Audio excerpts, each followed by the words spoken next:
Hi guys, I'm Leanne and this is my southern accent. And right now it is about 4 o'clock in the morning and I'm making myself stay up all night tonight so that I will be able to stay up the next few nights because I have to work the overnight shift. So I was sitting here and I was thinking, what better time than in the middle of the morning, the middle of the night, to tell you guys my ghost story. And so we are right now mid-October and we are inching closer to Halloween every day. And so I just thought I want to share with y'all my real life ghost story. And so everything that I'm going to tell you, I swear, really happened in my life. And I have no doubt at all that ghosts exist. I believe in all kinds of things, ghosts, angels. I believe in all kinds of spiritual things.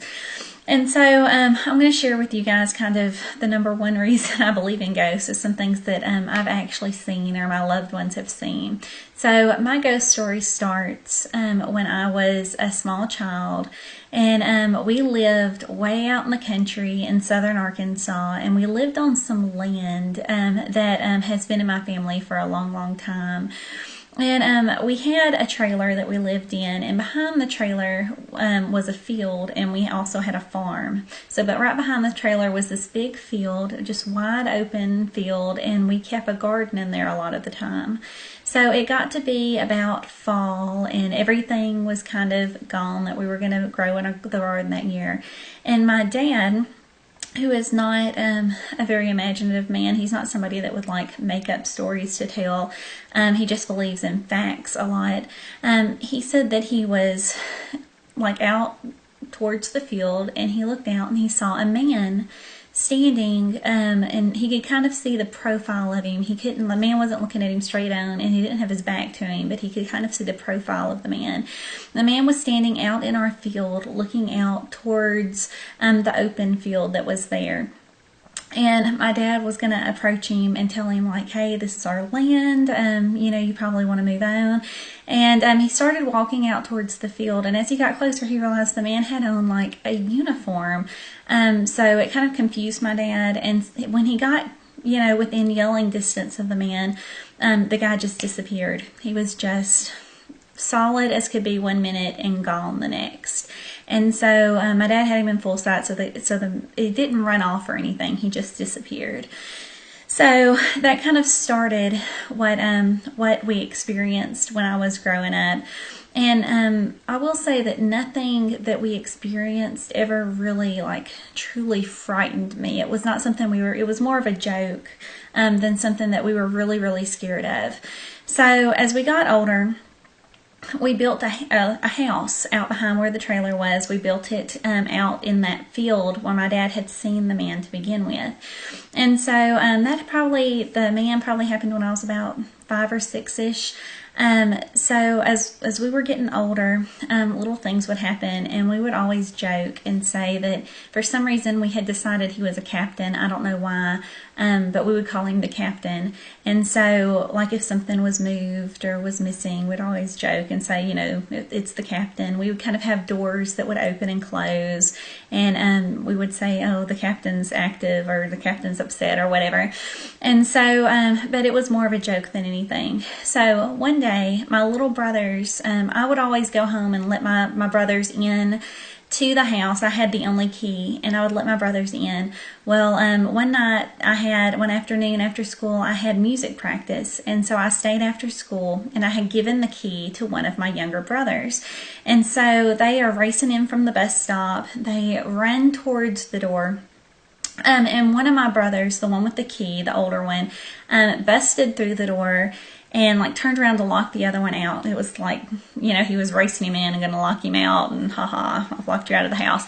So he rushes in the house, turns around to lock the door, and when he turns around, he's in the utility room of my parents' house, and he turns around and he said the entire room is full of a mist.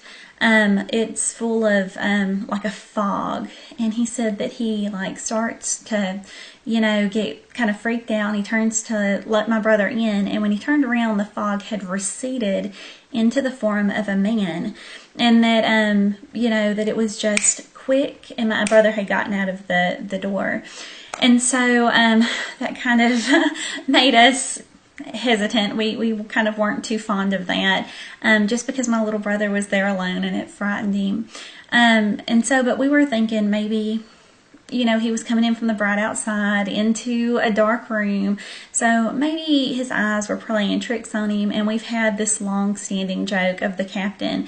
So maybe he kind of was filling in spaces there. So anyway, so that comes and goes. He tells all of us that has happened, and we kind of, time goes on and we kind of forget, not really forget, but we're not really worried about it.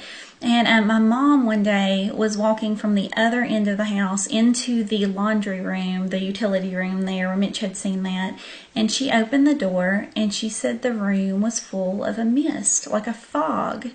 And so at this point she was in the house, opening another door in the house, so it wasn't like a trick of light or anything. The utility room doesn't have any windows in it. So it wasn't, light reflecting off of anything like that. So at this point we're like, okay, my little brother saw it, my mom has seen it, so this is something real, this is something substantial, because my mom is not going to make up something that my little brother had already seen. So at that point we were kind of just aware that something was going on, something was there. Now I will say that I was never afraid of whatever was there. I never got like the heebie-jeebies from it. I never felt like it was trying to harm any of us or anything like that. It was just something was there, and it would affect things that we saw, or like little things around the house. There would be one or two times that I would be doing something and you would get the feeling that something's behind you, something's watching you, something's going on. And like I might once or twice kind of see something like, right at your peripheral vision that's right outside almost what you can see without turning your head. But then, like, I've never been open to seeing something like that. I'm not one of those people, like lots of people I've talked to have said like, oh, I would love to see a ghost. I'm not that person. Like, I don't like being afraid. I didn't mind whatever it was being there. I didn't want to be frightened by it. I didn't want to be frightened in my own home. So, I think whatever it was kind of knew that, and so it never bothered me in particular. Whenever I kind of see something, if I would turn my head, like it would be gone.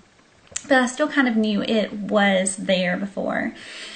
So time goes on. I've not actually seen anything.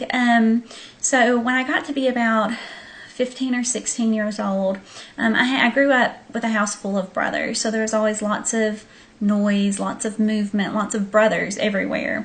And one night my dad and my brothers had all gone camping, and so they were many miles away, probably several hours drive away from us, and me and my mom were there at home, and we were commenting on the fact like, hey, gee, the house sure is quiet without all the boys here. It kind of is eerie, to not have the boys around, because we're used to all that commotion. And so we decide, like, don't want to be a weenie, but we're going to sleep in the same bed tonight. We're not going to sleep in our separate rooms. So we made a big deal before we went to bed, kind of joking, laughing it off, that we weren't comfortable sleeping in separate ends of the house or separate rooms. So we're going to go together. We turned off all the lights together. We locked every door, checked every window, made sure we were secure in the house. And in our kind of silliness and ease, we stacked some things in front of the door, and we kind of made the joke like, if somebody breaks in, they're going to fall all over this stuff, because there is like stuff stacked around the doorway. So we do all that. We make our way from one end of the house all the way to the other end of the house, lock ourselves in the bedroom, and go to sleep. So it gets to be about 3, 4 in the morning, 2 or 3, somewhere in there in the morning, and my mom wakes me up, and she says, hey, Leanne, have you been up? Have you been up in the house? And I said, no, I've been right here with you this whole time. So we both knew neither one of us had woken up or gotten out of bed. And my mom said, well, there's a light on underneath the doorway. Like, we could see the doorway and we could see a light shining in, and we knew that we had walked together and turned off every light in the house. So there was not a light on when we went to bed. So we get up to go look and investigate, and every single light in that house was back on. We had worked all together and turned everyone off. Neither one of us had been up, and every single light in the house was on. And I'm going to get chill bumps. I don't know if y'all can see, but I've got chill bumps retelling the story. It was one of those things in my life that's just undeniable. Like, I can't say that it was me. My mom can't say that it was me. I can't say that it was her, because we would have known if the other one had gotten up, and we would have seen the lights come on, the doors open, all of that.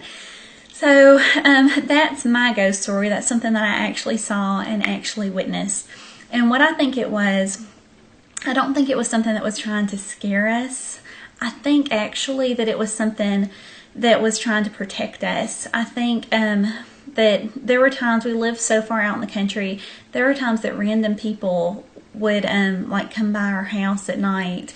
And there was one time a woman shot her husband down the road, and they found her the next morning sitting in the neighbor right across the street from our house, sitting in the driveway holding a gun. She had killed her husband, wrecked her car on our road, and tried to get into both of our houses and couldn't, and was sitting out in the road with a gun. And there were times that random things like that would happen. We lived so far out, you didn't have neighbors watching out for you, really. I think maybe there was a prowler, or there was something going on, and somebody was trying to, somebody as in some spirit, was trying to scare someone off by flipping lights in the house on. And so, anyway, that is my Halloween scare. My Halloween thought for you is that that's my ghost story. So, do you have a ghost story? I love to hear them, and at the same time, it completely freaks me out. So, let me know. Comment. Let me know. I love searching YouTube around this time of year and listening to like true to life ghost stories. They do happen. I know for a fact they happen because it happened to me. So let me know what your ghost story was if you've ever had an experience like that. I will say that later in life, I have never had anything else that definitive ever happen again. I have gotten those something's here feelings since then. Something's faintly there, but I've never had anything move or show up. But I will say that my family is like a really spiritual family, and my mom and my brothers have had things happen, but nothing else that I can positively say that I've seen. But like I said before, I'm not really open to it. Like, lots of people are open to it. They want to see something. They want to know. I'm not really like that. I believe that there are things like that out there, but I don't really want to encounter it. It can be there, and I can be here, and we can coexist peacefully, but I don't really want to have anything to do with it. So that's my ghost story. Let me know yours. I'd love to hear it. I just want to say happy Halloween to you guys. I'm really excited about all the Halloween stuff coming up. I bought some Halloween fingernails, and I've got my little Halloween charm. It's a little black cat with green eyes that I think is adorable. And there's a little ghost one. These are from Brighton that I get. And I kind of collect these little charms. There's a ghost one this year that I'm about to go pick up. So I'm going to say happy Halloween to you guys.